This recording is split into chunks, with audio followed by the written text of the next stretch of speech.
అందరికీ నమస్కారం. ఈరోజు మిత్రులు మాదిరా శ్రీనివాస్ గారు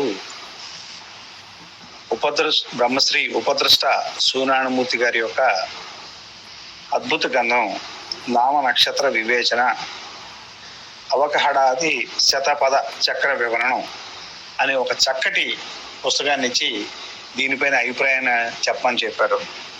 అయితే ఇది ఈ మధ్యకాలంలో వచ్చిన గ్రంథాలన్నింటిలోనూ కూడా ఇంత పరిశోధన చేసిన వాళ్ళని చాలా తక్కువ మందిని చూస్తాం. ఈ విషయంలో బ్రహ్మశ్రీ ఉపద్రష్ట సూర్యనారాయణమూర్తి గారిని ప్రత్యేకంగా మనం అభినందించాలి. ఎందుకంటే నామ నక్షత్రం యొక్క ప్రాముఖ్యత తెలుగు రాష్ట్రాల్లో దీన్ని చాలా ఎక్కువగా నామ నక్షత్రాన్ని ఉపయోగిస్తూ ఉంటారు రకరకాల కారణాల్లో. అయితే మీరు పరిశోధనకి మనం అభినందించాలి. 16 గ్రంథాలు, జ్యోతిష్ సంబంధించిన గ్రంథాలు, 16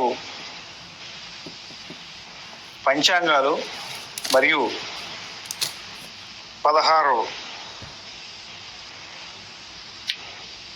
తెలుగు పంచాంగాలు ఇన్నిటిని వాళ్ళు పరిశీలించి ఈయన మనకు ఒక అద్భుతం గ్రంథరాజాన్ని ఇచ్చారు. అయితే ఇందులో ఆయన చాలా చక్కని విషయాల్ని ఆయన ఇచ్చేశారు. ఒకటి 107వ పేజీలో ఉన్న అభిజిత్ నామ నక్షత్ర వివరణ చాలా అద్భుతంగా ఉంది.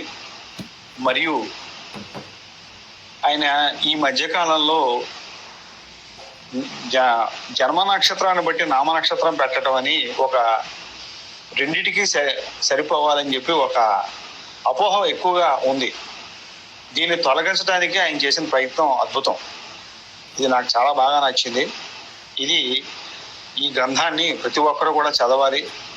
జ్యోతిష్కులు, పురోహితులు, అర్చకులు, ముఖ్యంగా వీరి యొక్క ప్రాముఖ్యత చాలా ఎక్కువగా ఉంటుంది. వీరి యొక్క ప్రాబల్యం కూడా చాలా ఎక్కువగా ఉంటుంది. మా పంతులు గారు చెప్పారండి, ఈ నక్షత్రం పుట్టిన వాళ్ళకి ఈ పేరే పెట్టాలని. అందుకని వీరందరూ కూడా బాగా చదివి తెలుసుకోవాల్సిన పుస్తకం ఇది. నిజంగా వారికి అభినందనలు తెలుపుకుంటున్నాను. మీ ఎక్కడ రామకృష్ణ. నేను గత పంచాంగాన్ని 5 సంవత్సరాలుగా వేస్తున్నాను. ఈ పంచాంగ గణితం మీద నాకుండే మక్కువ. వారి కాను అనుమతి ఇస్తే నేను ఈ పట్టికను నా పంచాంగంలో వేస్తాను. అందరికీ నమస్కారం. మీ ఎక్కడ రామకృష్ణ. జై శ్రీమన్నారాయణ.